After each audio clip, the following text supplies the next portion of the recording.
દાબલો જોયો હતો ને. દેરાણી જેઠાણી હતા. કોઈ એક ભાવમાં ત્રિશલા માતા અને દેવાનંદા દેરાણી જેઠાણી હતા. હવે એમાં એવું થયું કે જે દેવાનંદા હતા અને એમાંથી એકનો ડાબલો ચોરીનો હીરાનો કે ઘરેણાનો ડબ્બો હતો એ ચોરી લીધો અને એને કારણે અત્યારે દેવાનંદાનું શું થઈ ગયું, ગર્ભ ચોરાઈ ગયો. ઓકે, સમજાણું? એટલે એ પૂર્વ ભાવનું એવું એક કારણ છે જેના કારણે આવું થયું છે. અને આમ એક નિયમ જ છે કે કોઈ જે ક્ષત્રિય કુળ સિવાય તીર્થંકર ભગવાન જન્મ લે નહીં. એટલે એના બે માતા પિતા થયા, પણ બ્રાહ્મણીની કુક્ષીમાં ખાલી 82 રાત રહ્યા. ઓકે, હવે શ્રોતેન્દ્રિયના પ્રકાર કેટલા? શ્રોતેન્દ્રિય એટલે કાન. કાનનો વિષય શું છે? કાનથી તમે શું સાંભળી શકો છો? સાંભળવાનું. શું સાંભળો? હું શું બોલું છું? તારું અને નરસું. નહીં, શબ્દ. શબ્દ એનો વિષય શબ્દ છે. બરાબર? તો તમે શબ્દ સાંભળો છો. તો હવે કેટલા પ્રકારના શબ્દ છે? ત્રણ. જયશ્રીબેન, કયા કયા બોલો? અજીવ અને મિશ્ર. જીવ, અજીવ અને મિશ્ર. બરાબર છે? આ 3 શબ્દ. આનું કોઈને યાદ છે? કેવી રીતે જીવ આવે ને કેવી રીતે અજીવ આવે? એના 6 પ્રકાર થાય ને, કારણ કે જીવ ના, એના 6. એટલે જીવ શબ્દ કયો? હું બોલું છું, હું એક જીવ છું. બરાબર છે? તો મારા મોઢામાંથી જે શબ્દ નીકળ્યો એ કયો શબ્દ કહેવાય? જીવ શબ્દ. બરાબર છે? પછી હું અહીંયા બેઠી છું, આ પેન નો અવાજ આવે છે તમને, તો પેન શું છે? અજીવ. તો એ પેન નો અવાજ તમને જે સંભળાય છે એ અજીવ શબ્દ સંભળાય. અને હું જીવ છું અને ફ્લૂટ હોય વાંસળી, એ અજીવ છે. બરાબર? જીવ અને અજીવ બે ભેગા થઈને જે અવાજ નીકળે એને કહેવાય મિશ્ર શબ્દ. શું કહેવાય એને? મિશ્ર શબ્દ. બરાબર? વાંસળી એની મેળે એકલી નહીં વાગે, હું વાંસળી વગર વગાડી નહીં શકું, બે ભેગું થશે ત્યારે વાંસળી વાગશે, તો એને મિશ્ર શબ્દ કહેવાય. આ યાદ આવે છે ને? શીખવાડ્યું. ઓકે. ભગવાન મહાવીરના બીજા માતા પિતાનું નામ? હવે આ તો આવડવું જ જોઈએ. સિદ્ધાર્થ રાજા અને ત્રિશલા માતા. ઓકે. હવે 5 ઇન્દ્રિયના વિકાર કેટલા? વિકાર આપણે વિકાર જોયા હતા. આપણે એને બધું કહેવાય ને કે જે વિષયો પર આપણને જે રાગ દ્વેષ થાય ને, સારું સાંભળે તો રાગ થયો, ખરાબ સાંભળ્યું તો દ્વેષ ભાવ આવે. બરાબર ને? સારી સ્મેલ આવે તો બહુ ગમે, ખરાબ સ્મેલ આવે તો ન ગમે. તો આ બધું જે થાય છે રાગ અને દ્વેષ, એને વિકાર કહેવાય. આપણે એનું મલ્ટીપ્લિકેશન કરેલું હતું. યસ જયશ્રીબેન? એટલે 6 વિકાર થાય છે. 240 વિકાર છે. મેં લખાયું હતું, જેને જોતું હોય મને લાગે જયશ્રીબેન પુનાતર વાળાએ લખેલું લાગે છે. તો મારી પાસે છે લખેલું. ભગવાન મહાવીરના ભાઈનું નામ, જેને આવડે જે આવડે બોલો. ભાઈનું નામ? નંદીવર્ધન. Okay, very good. હવે આના પ્રકાર કેટલા? ચક્ષુ ઇન્દ્રિય એટલે વર્ણ, એનો વિષય વર્ણ. જો આનો વિષય કયો? હમણાં જ મેં કીધું. કાનનો વિષય શું સાંભળો? શબ્દ. બરાબર? આંખથી શું કરો? વર્ણ. બધું દેખાય ને? તો વર્ણ કેટલા છે? ચલો, વર્ણ કેટલા છે? ના, વર્ણ કેટલા છે? 60? ના, વર્ણ 8 ના 4 વર્ણ. 5 છે. 5 વર્ણ. કયા કયા? કાળો, પીળો, નીલો, લાલ અને સફેદ. Very good. આ 5 મેઇન કલર છે. પછી એને 2 મિક્સ કરીને કોઈ પણ કલર બની શકે છે. એટલે મુખ્ય 5 કલર છે. એટલે વર્ણ કેટલા છે? 5 છે. ઓકે. ભગવાન મહાવીરના પ્રથમ શિષ્ય? ગૌતમ સ્વામી.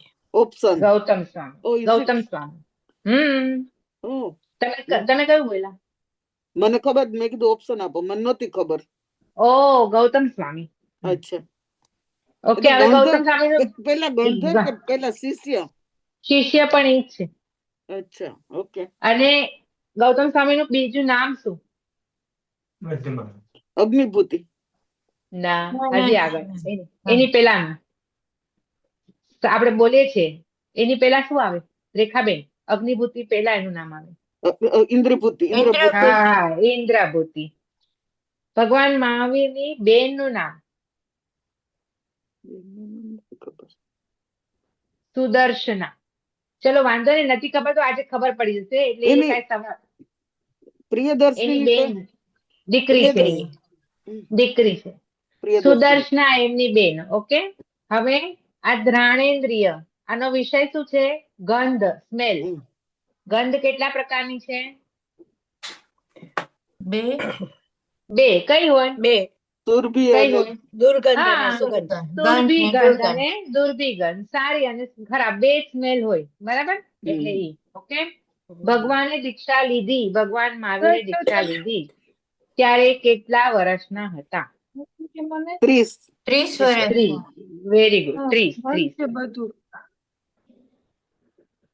ઓકે, હવે રસ. રસ એટલે ટેસ્ટ, રસ.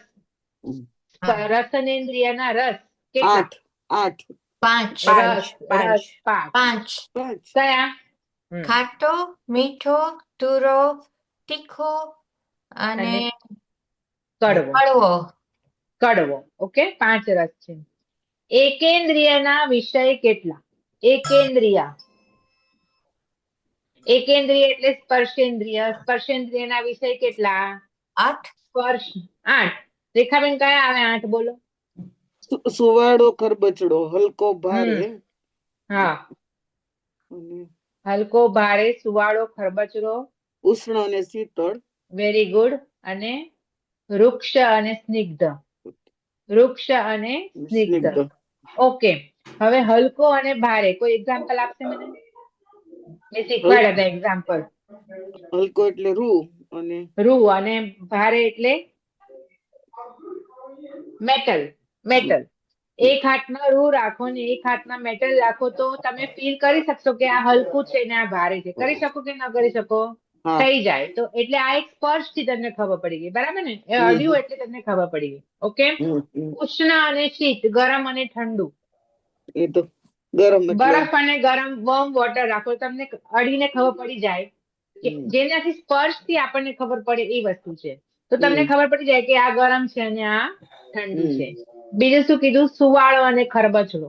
આપણું નારિયેળનું પાણી પીએ છીએ આપણે, એની મલાઈ કેવી છે? એને અડો તો ખબર પડી જાય, સ્મૂથ છે. પણ નારિયેળ કેવું છે? ખરબચડું છે. બરાબર છે? અને વૃક્ષ અને સ્નિગ્ધ. વૃક્ષ એટલે રૂખું સૂકું, સ્નિગ્ધ એટલે ચીકણું. જેમાં લોટ બાંધે તો લોટ કેવો છે આપણો? રૂખો સૂકો છે. બરાબર? પણ ઘી કેવું છે?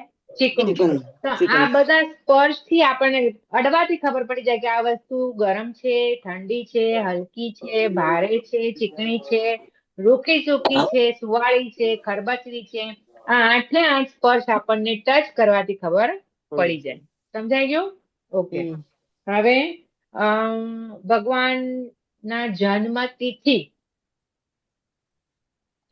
કઈ? એમની જન્મ તિથિ 13 ચૈત્ર સુધી 13. Very good. હવે ભગવાનની પત્ની નું નામ? પ્રિયંબદા. ના, પત્ની નું નામ. ચલો 3 ઓપ્શન આપો. જી. સુદર્શના, પ્રિયદર્શના, યશોદા. યશોદા. એક સુદર્શના કોણ થાય? ની બેન. ઓકે, ભગવાનના કાકાનું નામ? નથી ખબર. સુપાર્શ્વ. એના કાકાનું નામ સુપાર્શ્વ. ભગવાને દીક્ષા લીધી પહેલા એનું નામ શું હતું? વર્ધમાન. Very good. હવે આપણે જયારે હમણાં 5 ઇન્દ્રિયના 23 વિષય કર્યા ત્યારે મેં શ્રોતેન્દ્રિયનું ને ચક્ષુ ઇન્દ્રિય, ઘ્રાણેન્દ્રિય, રસનેન્દ્રિય, સ્પર્શેન્દ્રિય એ એક્ઝામ્પલ આપ્યા હતા નાની સ્ટોરી રૂપે. બરાબર છે? હવે હું આખી સ્ટોરી નહીં કહું, હું ખાલી 2 એના જે નામ હશે એ કહીશ. તમારે કહેવાનું કે એ કોનું છે.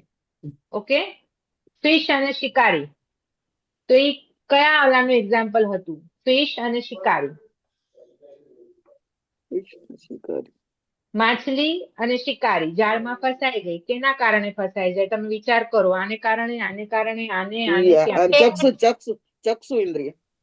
કેમ એને ક્યાં આંખની ના જરૂર માછલીને એને શું શેને કારણે માછલી શું કામ ઘાણેન્દ્રિય. હા જીભ નહીં ઘાણેન્દ્રિય.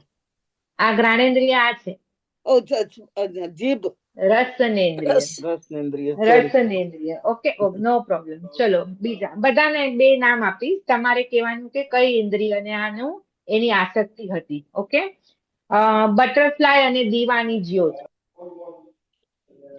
બટરફ્લાય દીવાની જ્યોત જોઈને એટ્રેક્ટ થયો હવે તમે એમાંથી શું લીધું કઈ ઇન્દ્રિય થઈ આમાં બટરફ્લાય સુગંધ. દીવાની જ્યોત જોઈને સુગંધ નહીં. શ્રોતેન્દ્રિય હા શ્રોતેન્દ્રિય એમાં સાંભળવાનું કે મારું વાક્ય સાંભળો Okay. બટરફ્લાય દીવાની જ્યોત જોઈને એટ્રેક્ટ થયો ચક્ષુન્દ્રિય જોઈને હું બોલું છું ચક્ષુન્દ્રિય. જોઈને જોઈને એટલે ચક્ષુ ઇન્દ્રિય ચક્ષુન્દ્રિય. ઓકે હરણ મ્યુઝિકમાં લીન હતો મ્યુઝિક સાંભળવામાં લીન હતો અને શિકારી એને પકડી લીધો. ઘાણેન્દ્રિય. સાંભળવા. હા જ્ઞાનેન્દ્રિય છે આ હા. શ્રુતેન્દ્રિય. આ જ્ઞાનેન્દ્રિય છે શ્રોતેન્દ્રિય છે શ્રુતેન્દ્રિય. શ્રોતેન્દ્રિય વાંધો નહીં ચલો ઓકે હમ. હવે ભ્રમર બમ્બલબી લોટસની સ્મેલ જોઈને એમાં લીન થઈ ગઈ સુગંધ. સ્મેલ થી સુગંધ, smell થી. સુગંધ. સુગંધ એટલે ઘ્રાણેન્દ્રિય ઘ્રાણેન્દ્રિય. ઘ્રાણેન્દ્રિય હવે ભેંસ ઠંડા પાણીનું એને એટલું બધું હતું કે એમાં એ ઠંડા પાણીમાં પડ્યો રહ્યો એને એટલું બધું ગમે ઠંડુ પાણી કે મગર આવીને એને ખાઈ ગયો એટલું સ્પર્શ. પાણીમાં લીન સ્પર્શ સ્પર્શ. સ્પર્શેન્દ્રિય ભગવાનના ગંધર્વ કેટલા સોરી ભગવાનના ગંધર્વ 11. શેમાં આવે આપણે શેમાં બોલીએ છીએ? ક્યારે બોલીએ આપણે ઇન્દ્રભૂતિ અગ્નિભૂતિ વાયુભૂતિ વ્યક્તજી સુધર્મા સ્વામી પ્રતિક્રમણમાં. હા બોલીએ છીએ ને ખામણામાં હા ખામણામાં. ભગવાને દીક્ષા લીધી એના 1 વર્ષ પહેલા શું કર્યું એક વર્ષ પહેલા વર્ષીદાન દીધું ને. વર્ષીદાન 1 વર્ષ સુધી એને વર્ષીદાન કર્યું અચ્છા દીક્ષા લીધી 30 વર્ષે બરાબર આપણે આગળ હમણાં ક્વેશ્ચન આવી ગયો હા. દીક્ષા લઈને કેટલા વર્ષ સુધી એમણે સાધના કરી 12 12. સાડા 12 વર્ષ ઓકે વેરી ગુડ ભગવાનનું આયુષ્ય કેટલું 72 વર્ષ. 72 વર્ષ. 72 વર્ષ દીક્ષા લીધી એમણે ત્યારે એને કયું જ્ઞાન થયું જ્ઞાન કેટલા છે અવધિ જ્ઞાન કેટલા છે પેલા ઈ ગયો મને. 5 જ્ઞાન છે. 5 કયા મતિ શ્રુત મતિ અવધિ જ્ઞાન શ્રુત જ્ઞાન અવધિ જ્ઞાન મન મન પર્યવર્તન જ્ઞાન અને કેવળ કેવળ. જ્ઞાન તો ભગવાનને જન્મથી કેટલા જ્ઞાન હોય 3 3 હોય કેટલા હોય 3 ત્રણ. હોય દીક્ષા લે એટલે ઓટોમેટિક એને ચોથું જ્ઞાન થાય અને જ્યારે એને 4 ઘાતી કર્મ ક્ષય થઈ જાય કેવળ જ્ઞાન થાય 5મું તો અત્યારે એને દીક્ષા લીધી એને કયું જ્ઞાન થયું હશે મન પર્યવર્તન જ્ઞાન. મનઃ પર્યવ જ્ઞાન તો જન્મથી કેટલા જ્ઞાન 3 કયા મતિ શ્રુત અવધિ. મતિ શ્રુત અને અવધિ. અવધિ ભગવાનની હાઈટ કેટલી 6 ફૂટ અને 5 ઇંચ. 7 હાથ 7 હાથ કહેવાય અચ્છા ઓકે. એમ કહેવાય છેલ્લે 24 માં ભગવાન 7 હાથ હોય એવી રીતે હવે નેક્સ્ટ 24 માં જે છેલ્લા ભગવાન પેલા ભગવાન થશે ને એની 7 હાથ થશે ને પછી છેલ્લા ભગવાન થશે એની ઋષભદેવ જેટલી ઉલટું થશે પછી દીક્ષા લીધી ત્યારે ભગવાનને કયું તપ હતું અઠમ. હા દીક્ષા લીધી ત્યારે ભગવાનને કયું તપ હતું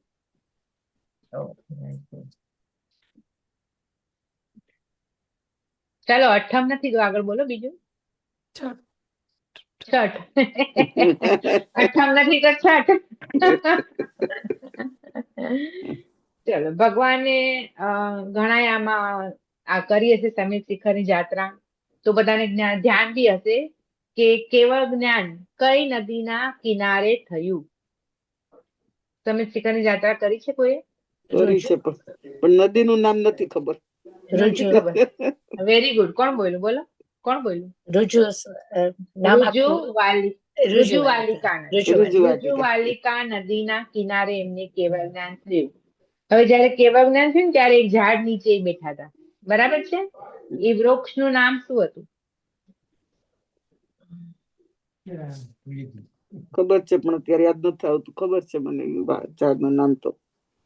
કલ્પવૃક્ષ તો નહીં ને? ના, કલ્પવૃક્ષ તો જુગલિયા પેલા બીજા આરામાં હોય. નથી યાદ આવતું અત્યારે. ઓકે, શાલ વૃક્ષ. શાલ વૃક્ષ. શાલ વૃક્ષ નામ જ નહોતી ખબર. નથી ખબર. શાલ વૃક્ષ રુજુવાલિકા નદીના કિનારે. અને કયા આસને બેઠા હતા ભગવાન? વજ્રાસન.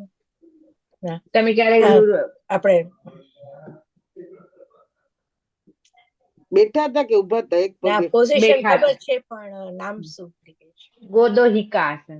ગોદોહિકા આસન એટલે આખીની લાઈન બની જાય. ભગવાનને છઠ નું તપ હતું. રુજુવાલિકા નદીના કિનારે શાલ વૃક્ષના નીચે ગોદોહિકા આસને અને છઠના તપે એમને કેવળ જ્ઞાન થયું.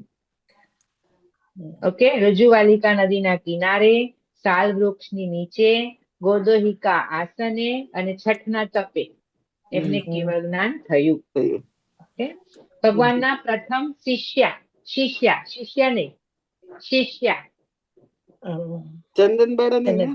ચંદનબાળા.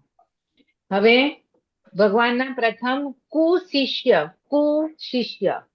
ગૌતમ સ્વામી એ શું શિષ્ય હતા? બરાબર ને? સારા નહીં. જમાલી તો બીજું. જમાલી કોણ છે? ચલો, જમાઈ.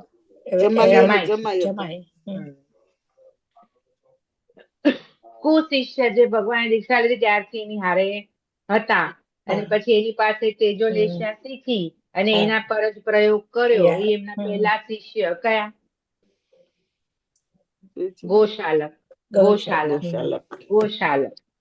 દીપાબેન, અમે બધું થોડુંક વાંચ્યું હોય, ખબર હોય, પણ અમને કેમ યાદ નથી રહેતું? તમે થોડું વાંચ્યું હોય ને પછી પાછા રિવાઇઝ નથી કરતા. તમે યાદ નથી રહેતું. તમે તો કેટલા હોશિયાર છો. ના પણ તમે રિવાઇઝ કરો, તમને બી આવડશે. એકચ્યુઅલી એનું આનું આ છે કે રિવાઇઝ કરવાનું વધારે ઘડી. Thank you. હવે ભગવાને જયારે દીક્ષા લીધી ને ત્યારે એમને છઠ હતું. તો એમનું પારણું શેનાથી થયું? છઠનું પારણું શેનાથી થયું? એટલે જે ખાધું એ શું હતો આહાર? પેલા તો શેનાથી ખાતા? હા, અડદના બાકુડા. એ ચંદનબાળાએ બોરાવ્યા હતા. એમનો અભિગ્રહ હતો. 13 બોલનો અભિગ્રહ હતો. ખબર છે બધાને? હા, એમને 5 મહિના ને 25 દિવસના ઉપવાસ હતા. કારણ કે એમને 13 બોલનો અભિગ્રહ હતો. જો આ વસ્તુ હોય તો જ હું ગોચરી લઉં.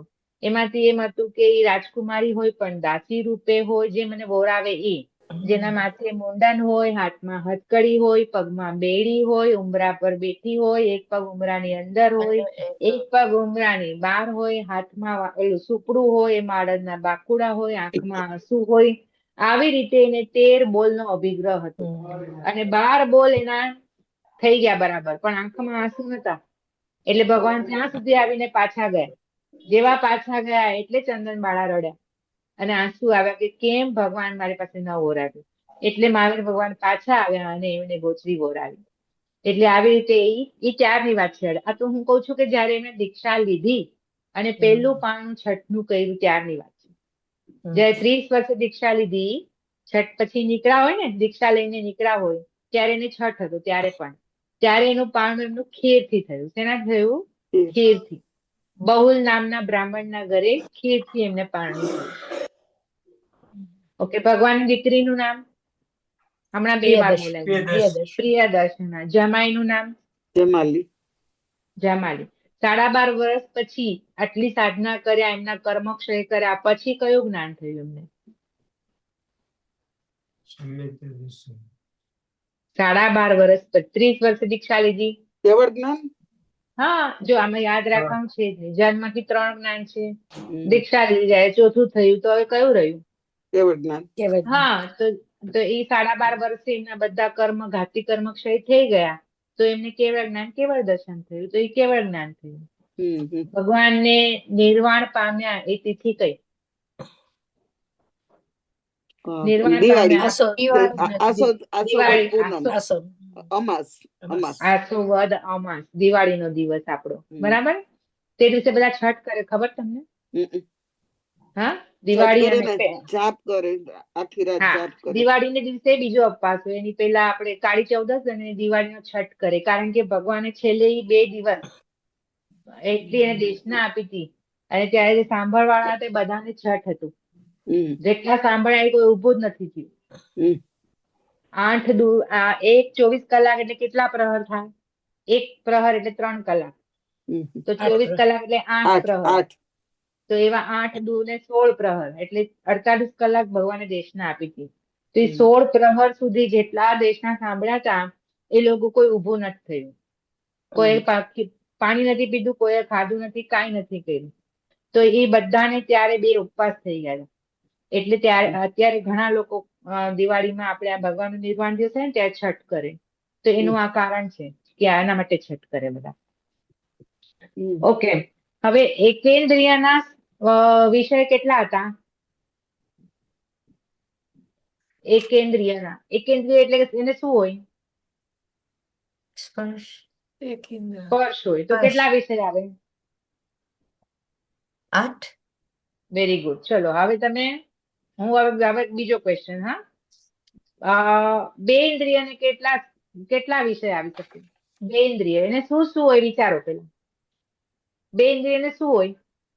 સ્પર્શ અને જીભ. હા, તો હવે સ્પર્શના કેટલા વિષય? સ્પર્શના 8 અને જીભના અને 5. આના જીભના તો 5. કેટલા થયા? 13. કેટલા થયા? તો એને 13. હવે હું કહું શ્રોતેન્દ્રિયને કેટલા વિષય હોય? 3. નહીં, પંચેન્દ્રિયને કેટલા વિષય હોય? 5 ઇન્દ્રિય વાળો જીવ હોય એને શું શું હોય? 1 ઇન્દ્રિય વાળાને આ જ હોય. જો લાઈનમાં જ જવાનું. 1 ઇન્દ્રિય વાળાને ખાલી સ્પર્શ જ હોય. 2 ઇન્દ્રિય વાળાને સ્પર્શ અને રસ હોય. 3 ઇન્દ્રિય વાળાને સ્પર્શ, રસ અને ગંધ હોય. 4 ઇન્દ્રિય વાળાને સ્પર્શ, રસ, ગંધ અને વર્ણ હોય.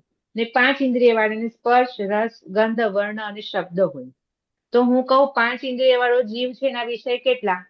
23. 5. Very good. બધા જ આવે ને એને બધા જ કાઉન્ટ કરવાના. અને 4 ઇન્દ્રિય વાળો હોય એને કયા નીકળી ગયા? કયા માઇનસ કરવાના? 2. કેમ 2 કોના માઇનસ કર્યા? 4 ઇન્દ્રિય વાળો એટલે કયું નીકળી ગયું એનું? કાન નીકળી ગયા. તો કાનના શબ્દ કેટલા હતા? શબ્દ 15. ખરાબ અને સારું સાંભળવું એ નથી. મેં તમને શીખવાડ્યું કયા કયા શબ્દો હોય. હું બોલું છું એ જીવ શબ્દ, પેનનો અજીવ અને અજીવ અને મિશ્ર 3. તો કેટલા શબ્દ થયા? 3 નીકળી ગયા. તો 23 માંથી કેટલા ગયા? 3 ગયા. તો કેટલા રહ્યા? 20. ઓકે. અને આના કેટલા વિષય? ઘ્રાણેન્દ્રિયના તો ખાલી 1, 2 અને 3 એડ કરવાના. આના કેટલા? 2. 8. 8. આના એના 3 એટલે 5. 5. અને આના 3. આના ગંધના તો 5 ને. ગંધ કઈ હોય? સ્મેલ કઈ હોય? ગંધના 2 સુગંધ અને દુર્ભે. તો 8 ને 5 13 ને 2 15.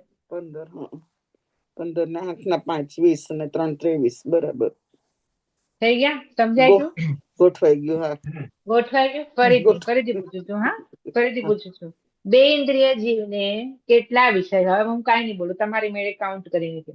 2 ઇન્દ્રિય ને 5 હોય. 2 ઇન્દ્રિય ને 5 ન હોય. 2 ઇન્દ્રિયની પાસે આ ને આ 2 ઇન્દ્રિય છે.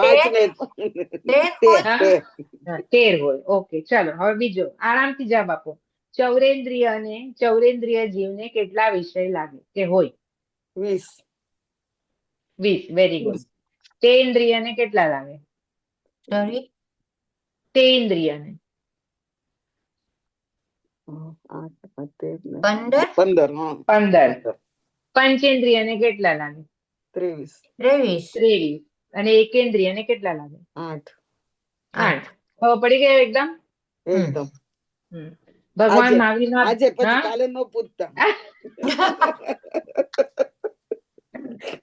નહીં, આ સમજાઈ ગયું હોય તો હવે ભૂલાય નહીં. આમાં યાદ નથી હા હા રાખવાનું ને. બરાબર છે ચાલો. હા. આમાં તમારે યાદ નથી રાખવાનું, તમે સમજી લીધું. હવે સમજી લો એટલે તમારા મગજમાંથી જાય જ નહીં. બરાબર ને? હા. હવે ભગવાન મહાવીરના ભાવ કેટલા? આમ તો ઘણા, પણ 27 તો મુખ્ય ભાવ છે.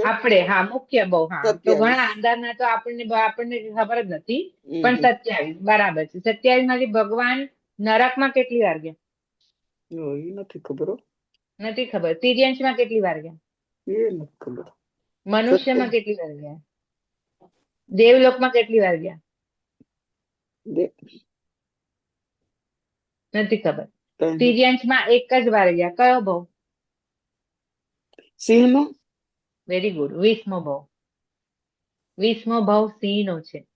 એ એક જ વાર તિર્યંશમાં ગયા, 2 વાર નરકમાં ગયા, 10 વાર દેવલોકમાં ગયા અને 14 વાર મનુષ્યમાં ગયા.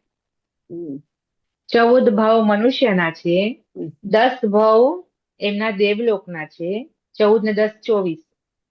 24 ને 2 ભાવ એના નરકના છે, 26. અને 1 ભાવ એનો તિર્યંશ. 14 મનુષ્યમાં એનો 27મો ભાવ મહાવીર ભગવાનનો એમાં એડ થઈ ગયો. હા, 14 મનુષ્યમાં આવી ગયો એ.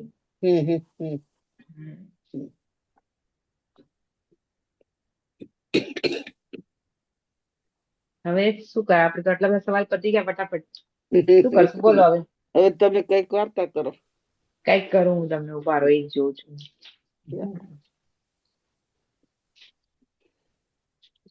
ત્યાં સુધી કોઈને કઈ પૂછવું છે આમાં? 5 ઇન્દ્રિયના 23 સિસ્ટમમાં કઈ પૂછવું છે કોઈને? તમને ખબર છે સ્વાધ્યાય આપણે કહીએ ને, મને યાદ નથી રહેતું, હમણાં જયશ્રી બેને કીધું ને, તો હા, તો એક આપણામાં ધર્મમાં એક સ્વાધ્યાય છે. સ્વાધ્યાય નામનો એક તપ છે. તપ તો ઘણા બધા છે, 12 પ્રકારના છે. 6 બાહ્ય અને 6 આભ્યંતર. બરાબર? જે અંદરથી થાય ને એને આભ્યંતર કહેવાય, ને જે બહાર શરીર કરે ને એને શું કહેવાય? બાહ્ય તપ કહેવાય. ઓકે? સ્વાધ્યાય અંદરથી થાય, આપણા અંદરથી થાય તો એ આભ્યંતર તપ કહેવાય. તો એ સ્વાધ્યાય પણ 5 પ્રકારના છે. જે તમે કહો ને મને યાદ નથી રહેતું, એના માટે હું કહું છું તમને. તો સ્વાધ્યાયના 5 પ્રકાર છે. આમ તો સ્વાધ્યાયનો મતલબ શું છે? સ્વનું અધ્યયન, સ્વ પ્લસ અધ્યયન. સ્વ એટલે પોતાના આત્માને જોવો, આત્મા અને શરીર અલગ છે એ જોવું. સ્વ અધ્યયન, પોતાના આત્માનું અધ્યયન કરવું. મનને શુદ્ધ કરવાની પ્રક્રિયા, એ બધું સ્વાધ્યાય કહેવાય. પણ આમ સ્વાધ્યાય કરવું હોય ભણવાની રીતે તો એના 5 પ્રકાર છે. કોઈને ખબર છે? વાચના, પૃચ્છણા, પર્યટના, અનુપ્રેક્ષા અને ધર્મકથા. હવે વાચના એટલે શું? વાચના એટલે શાસ્ત્ર ભણવા કે ભણાવવા કે સૂત્રનું વાંચન કરવું, એને બધાને વાચના કહેવાય. ઓકે? જે આપણે અત્યારે ભણતા હોય એને પણ એક પ્રકારની વાચના કહેવાય. વાચના પછી પૃચ્છણા. હવે કઈ આપણે ભણીએ છીએ, મને કઈ નથી સમજાતું, તો તમને કઈ નથી સમજાતું, તમે મને પૂછો છો, બરાબર? તો એને કહેવાય પૃચ્છના. જે પણ આપણે ગુરુ ભણાવતા હોય કે કોઈની પાસે ભણતા હોય, મને કઈ નથી સમજાણું તો મેં પૂછ્યું, એને કહેવાય પૃચ્છના. બીજું આવે પર્યટના. પર્યટના એટલે આજે હું શીખી છું, આ જરૂરી છે બહુ જ. હું આજે જે શીખી છું એનું હું રિવિઝન કરું. ધેટ ઇઝ પર્યટના. જે આપણે નથી કરતા. આપણે જે ભણીએ છીએ એને ફેરવવાનું, એની પર્યટના કરવાનું, એનું રિવિઝન કરવાનું, એને વારંવાર સાંભળવાનું, વાંચવાનું, વાગોળવાનું, એને પર્યટના કહેવાય. એ જેવું છે કે જેનાથી આપણે ભૂલી નહીં જઈએ, એટલે એ છે પર્યટના. ચોથું છે અનુપ્રેક્ષા. હું જે બધું શીખી છું એનું હું ચિંતન મનન કરું. કારણ કે ખાલી શીખીને, જાણીને, યાદ રાખીને કઈ ફાયદો નથી. એમાંથી હું શું જીવનમાં ઉતારું. ખાલી હું ભણી લીધું, મેં શીખી લીધું, મને આવડી ગયા 5 ઇન્દ્રિયના 23 વિષય, તો એ ખાલી જરૂરી નથી. પણ હું શીખીને એને હું શું કરું? મારે ક્યાં રાગ નથી કરવો, ક્યાં દ્વેષ નથી કરવો, હું ક્યાં મારા જીવનમાં 5 ઇન્દ્રિયના 23 વિષયને ઉતારું. હા, એ ચિંતન મનન કરો, ધ્યાન કરો, તમે એને મનમાં વિચારો, તો એને કહેવાય અનુપ્રેક્ષા. ક્યાં હું એને લાઈફમાં ઇમ્પ્લિમેન્ટ કરી શકું? જે હું ભણી છું, જે હું જાણું છું, જે હું શીખી છું, જે હું યાદ કરું છું, જે હું પર્યટના કરું છું, આ બધું જીવનમાં ક્યાં ઉતારું? એને કહેવાય અનુપ્રેક્ષા. ઓકે? અને છેલ્લું છે ધર્મકથા. આપણને એમ લાગે કે જૈન ધર્મમાં જે વાર્તા આવે છે એ બધી ધર્મકથા કહેવાય, પણ એવું નથી. આપણે બે જણ મળ્યા, એકબીજાને જય જીનેન્દ્ર કીધું, એને પણ ધર્મ કથા કહેવાય. બે જણા કઈ ધર્મની વાતો કરી, એને પણ ધર્મ કથા કહેવાય. સંસાર સિવાયની આપણે કોઈ પણ વાત આપણે ધર્મની કરીએ, એ બધું જ ધર્મ કથા કહેવાય. એટલે આપણે ખાલી આમ છે ને ક્રિયાની જેમ કરવાનો ધર્મ એવું નથી. ભાવ પણ બહુ જ મહત્વ છે. ભાવનું પણ બહુ મહત્વ છે. જેટલું કરો છો એમાં ભાવ બહુ ભળવા જોઈએ. અને જે શીખો છો એને જીવનમાં ક્યાં ઉતારી શકો છો, ભલે નાનું મોટું, પણ ક્યાંકથી તે ઇમ્પ્લિમેન્ટ કરવું જોઈએ. ખાલી શીખીને બી મતલબ નથી. જીવનમાં ઉતારવું બહુ જરૂરી છે. એના માટે અનુપ્રેક્ષા જરૂરી છે. એટલે સ્વાધ્યાયના આ 5 પ્રકાર છે ને જયશ્રીબેન, એના માટે છે કે તમે કાંઈ તમે કહો છો નથી યાદ રહેતું, તો એના માટે આ 5 પ્રકાર આપ્યા છે ભગવાને સ્વાધ્યાયના, કે જેના દ્વારા તમે જે ભણો, તમારા ડાઉટ ક્લિયર કરો, તમે રિવિઝન કરો, તમે જીવનમાં ઉતારો, અને તમે તમારા થકી બીજાને એ વાત કરો. તો પણ હવે તમે કાંઈ શીખ્યા છે, તમને 2 શબ્દ બહુ ગમ્યા હોય, તો એ તમે બીજા 2 શબ્દ 2 જણને કહો, તો એ પણ તમારી ધર્મ કથા થઈ, તમારી ધર્મ દલાલી થઈ. તો આ એક છે કે જે પણ હવે implement ધર્મ તમે કરી દલાલી શકો. કરવા જાય કોઈને સાંભળવી નથી હોતી. સાંભળવું નથી, બરાબર, એ તમારી વાત 100% છે. કોઈને ગમતું નથી, પણ છતાં આપણે આપણા ભાવ સારા હોય ને રેખાબેન, તો મને લાગે છે આપણે કહેવાનું સાંભળે કે ના સાંભળે. આપણે ફોર્સ નથી કરવાનો, પણ આપણે 2 વાક્ય મેં આજે સારા સાંભળ્યા છે તો હું તમને કહું છું. તમારે સાંભળવું જીવનમાં નથી ઉતારવું કાંઈ નહીં, પણ મારે હું કહું છું. બરાબર. આપણે ભાવ સારા રાખવાના. સામે વાળાને ભલે ને એક શબ્દ બી એમાં કાંઈ એને લાગી ગયો તો ક્યારે રોહિણી ચોર. દીપાબેન, ફરીથી બીજો પ્રકાર કહેશો? કારણ કે સ્વાધ્યાય હા, કારણ કે તમે જે ગુજરાતી બોલો છો ને, I can't follow. I am sorry to say. I am so sorry. ના, એટલે હું છે ને લખું છું so that I can read it as well. તો ઓકે, બીજો ધીરે ધીરે. પ્રકાર છે, તો પ્લીઝ કેવી રીતે તમે કીધું એ બોલો તો ફરી. અને શું પૂછણા. કહેવાય? પૃચ્છણા. પૃચ્છણા. પૃચ્છણા. પૃચ્છણા એટલે પૂછવું. જેવી રીતે તમને અત્યારે ન સમજાણું કાંઈ, તો તમે મને પૂછો છો, બરાબર? યસ. હા, હા, હા, એને પૃચ્છણા કહેવાય. કોઈ પણ જ્ઞાન તમને કોઈ આપતું હોય, ગુરુ હા, હોય કે કોઈ ટીચર હોય, અને હા. તમને કાંઈ નથી સમજાતું, હમ. તો તમે એમાં શંકા ન કરો કે આવું હોય કે ન હોય, પણ તમે તમારી સમજણ માટે એને પૂછો. અને ક્યારેક કોઈ પેલું હા, વાંચના વાંચના. એટલે કોઈ પણ ધર્મનું શાસ્ત્રનું ભણવું, હા, હા, હા, ભણાવવું, હા, સૂત્રનું વાંચન કરવું, આ હા. બધું વાંચન. એટલે વાંચ્યા પછી જે કોઈ શીખવાડતું હોય અને મને નથી સમજાતું, તો હું પૂછું કે ભાઈ મને આનો મતલબ સમજાવો. તો હા, મેં પૂછ્યું તો એ પૃચ્છણા. હા, જો પૂછવું એ અલગ વસ્તુ છે. મેં મારું શંકાનું સમાધાન કર્યું, મારો ડાઉટ ક્લિયર કર્યો, બરાબર. પણ હું એમ કરું કે આ જે કે છે આવું કઈ હોય જ નહીં, તો એ મેં શંકા કરી ધર્મ પ્રત્યે, તો એ સાવ ખોટું. આમાં નથી સમજાણું અને મેં મારો ડાઉટ ક્લિયર કર્યો, એ વસ્તુ અલગ. પણ હું એ વસ્તુને માન્યતા જ નથી આપતી. હું માનું જ નહીં કે આવું કઈ હોય. હા. હું કહું બરેટામાં જીવ અનંતા જીવ છે એમ કહું, તો હું ના માનું કે ભાઈ આવું કઈ હોય જ નહીં, તો મેં એ ધર્મની પ્રત્યે શંકા કરી, મેં માન્યું જ નહીં. એ અલગ વસ્તુ થઈ. પણ મને એ નથી સમજાતું, મને સમજાવો કેવી રીતે હોય. તો મેં શંકાનું સમાધાન, મારો ડાઉટ ક્લિયર કરી નાખ્યો. એ 2 વસ્તુ અલગ થઈ ગઈ. ઓકે. વાંચના, પૃચ્છના. એના પછી પર્યટના. પર્યટન. પર્યટના એટલે હા, રિવાઇઝ કરવું. હા, શીખેલું જ્ઞાન વારંવાર વાગોળવું, રિવાઇઝ કરવું, એને હા, કહેવાય પર્યટના. ફેરવવું, વારંવાર ફેરવવું. આપણને ક્યારેક જો કોઈ શ્લોક હોય, ભક્તામનની ગાથા કાંઈ પણ શીખતા હોય, તો તમે એકવાર શીખીને મૂકી નહીં દો. તમારે એને ઘડી ઘડી રિવાઇઝ કરવી પડશે, તો જ તમને એ આવડશે, નહીં તો ભૂલી યસ, જશું આપણે. યસ. એવી રીતે આપણે આ જે જ્ઞાન ભણીએ છીએ એને પણ તમારે શું કરવું જોઈએ? રિવાઇઝ કરવું જોઈએ. તમે આ રેકોર્ડિંગ તો તમને આપે છે રક્ષાબેન, તો પછી રેકોર્ડિંગ સાંભળો, તમારું રિવિઝન થાય. એનાથી પણ ઈઝી છે તમારા માટે. તો કેટલું ઈઝી છે. તમારે ખાલી સાંભળવાનું છે, વાંચવાનું પણ નથી, ખાલી સાંભળીને રિવાઇઝ કરવાનું છે. ઓકે. ચોથું હતું અનુપ્રેક્ષા. અનુપ્રેક્ષા એટલે જે અનુપ્રેક્ષા, અનુપ્રેક્ષા.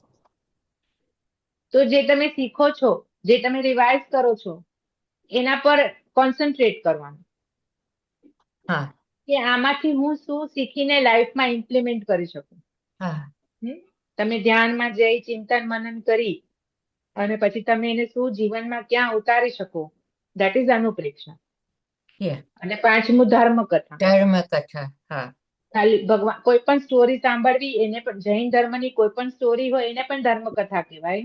જૈન ધર્મની કોઈ પણ વાત કરીએ આપણે એકબીજા સાથે એને પણ ધર્મ કથા કહેવાય. એકબીજાને જય જિનેન્દ્ર કેવું એ પણ ધર્મ કથા કહેવાય. અહીંયાથી કાંઈ શીખીને તમે કોઈને બે વાક્ય કહેશો એને પણ ધર્મ કથા કહેવાય.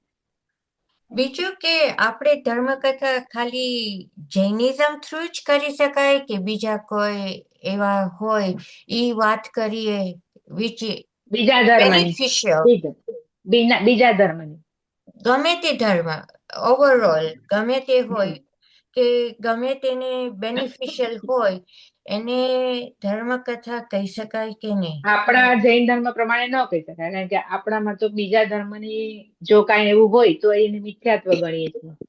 ઓકે. એ આપણા 25 મિથ્યાત્વમાં આવે છે. પણ તમે એ સાંભળી અને એમાંથી જે સારું છે એ જીવનમાં ઉતારો તો એમાં કઈ વાંધો નહીં, બરાબર? એમાંથી સારું લઈ શકો છો. પણ આપણે એક મિનિટ, જૈન ધર્મની વાત તમે બીજાને કહી શકો? કહી શકો, ના નથી. વ્હાઇટ પીપલ છે એને તમે જૈનિઝમ વિશે કહી શકો, યસ યસ, પણ બીજા ધર્મની વાત નહીં કરવાની એમ આપણો ધર્મ એમ બીજા કહે છે. ધર્મની, હા, તો એમાં આપણું 25% મિથ્યાત્વ લાગી જાય આપણને. શું લાગી જાય? મિથ્યાત્વ. મિથ્યાત્વ એટલે આપણા ધર્મ સિવાયની બીજા ધર્મ નેગેટિવ થઈ જાય. નેગેટિવ, 100%. આપણા ધર્મ સિવાય બીજો બીજા question? ધર્મની કાંઈ પણ આપણે વાતચીત કરીએ કે એને માન્ય રાખીએ કે એ બધું કરીએ તો આપણે મિથ્યાત્વ તરફ થઈ ગયા. પણ મારે બે ક્વેશ્ચન છે. તમે હમણાં કીધું એના ઉપર કે બીજા રિલિજનમાં એ ઘણા પ્રિન્સિપલ્સ આર ધ સેમ. હા, તો એમાં હા પ્રિન્સિપલ સેમ છે. એટલે હું શું કહું છું કે એને આપણા સરખા મળતા હોય તો આપણે આપણા સાથે એને કમ્પેર કરીને આપણે આપણામાંથી બી તો લેવાના છીએ ને આપણે. આપણે સેમ છે તો ઓલું શું કહેવાય, ઓલું ફોકસ આપણો નેરો થઈ જાય. આપણે બીજા ધર્મનું ધ્યાન જોઈએ નહીં કાંઈ, તો આપણું આપણામાં જ હોય. આપણે તો આપણે બીજાનું દુનિયાનું ધર્મ શું પાડે છે, શું નહીં, શું સારું છે એ આપણે જોઈએ. ખબર હોય ઠીક છે, ના ના, ખબર હોય ઠીક છે, એમાં વયા ન જાઓ. આપણને ખબર, હા, બીજામાં વયા ન જાઓ. બીજા ધર્મનું જાણીએ આપણે, આપણો ધર્મ અનેકાંતવાદ છે, એમાં કઈ વાંધો નહીં. બીજા ધર્મનું જાણવામાં કઈ નથી, પણ તમે એમાં વયા ન જાઓ. આપણા ધર્મના જો આપણો ધર્મ શું છે, આપણો ધર્મ શું છે?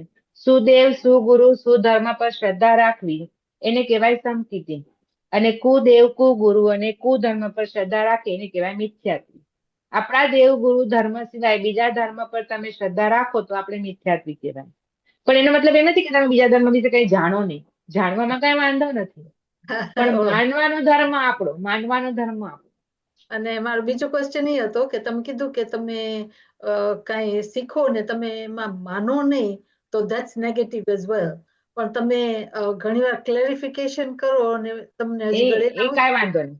હા, પણ તમને એટલે તમે ડિસ્ટિંક્ટ કર્યું ને કે તમે માનો ને એ જુદી વાત થઈ ગઈ ને તમે સમજ્યા ને એ જુદી વાત થઈ ગઈ. એટલે તમે ના હો કઈક, તમે જાણે કઈક બોલ્યા હોય ને તમે કે I don't believe in that, એ રીતના તમે કરો તો તમારે એ તો તમે ધર્મના વિરુદ્ધ થઈ ગયા. હા, પણ ઇટ્સ શું કહેવાય, કઈક ચેલેન્જ ના કરે એવું થઈ ગયું ને. તો you can't challenge ના, એટલે તો કહે છે ભગવાનની વાણી પર 100% શ્રદ્ધા હોવી જોઈએ. જે મારા ભગવાન કહી ગયા એ સાચું, એટલી તો શ્રદ્ધા હોવી જ જોઈએ. ભગવાન કહી ગયા છે ને આપણી ચોપડીમાં લખેલું છે ને આપણે કહીએ છીએ, તો એમાં આપણે એવું કરી જ ન શકીએ કે આ વસ્તુ હોય નહીં. આઈ મીન આપણે કહીએ કે આપણે બીજા જન્મ લઈએ એટલું બધું એ આપણે કહીએ ને. હવે ઘણા રિલિજનમાં એવું માનતા જ નથી ને માનતા નથી એનું, નથી માનતા. યસ, એટલે એવી વસ્તુ હોય તમે ના માનો તો આપણે તો મિથ્યાત્વી થઈ ગયા. મારા ભગવાને કીધું છે એટલે સાચું. ઓકે, એટલું ફેથ હોવું જોઈએ આપણા ભગવાન પર, એમ એટલી શ્રદ્ધા. આપણે કોણ છે? દેવ, ગુરુ અને ધર્મ. દેવ એટલે કોણ? હરિહર ભગવાન અને સિદ્ધ ભગવાન, એ બંને દેવ છે, બરાબર? દેવ. ગુરુ કોણ છે? આચાર્ય ઉપાધ્યાય, સાધુ સાધ્વી ગુરુ, બરાબર? અને ધર્મ એટલે કયો છે? તો જૈન ધર્મ. કેવળી પ્રરૂપિત ધર્મ છે. કેવળી એટલે કે કેવળ જ્ઞાન થઈ ગયું હોય ને પછી આ સિમંદર સ્વામી ને બધા છે ખબર છે ને મહાવિદ્ય ક્ષેત્રમાં જે હાજર અત્યારે સિમંદર સ્વામી છે. તો એ લોકોને કેવળ જ્ઞાન થયા પછી એ લોકોએ આ બધું આપણને કીધું છે. તો કેવળી પ્રરૂપિત ધર્મ એટલે એ સાચો જ છે. આપણા દેવગુરુ અને ધર્મ એ કીધું એ સાચું જ છે. હા, પણ જૈનિઝમ તો એકચ્યુઅલી હિન્દુઇઝમ માંથી ડિરાઈવ થયું છે ને? ના, જૈનિઝમ હિન્દુઇઝમ માંથી ટાઈમલાઈન તમે જુઓ તો આઈ થિંક હવે રેકોર્ડિંગ બંધ કરી દેવું છે. રક્ષા રેકોર્ડિંગ ખાલી એક જ ક્વેશ્ચન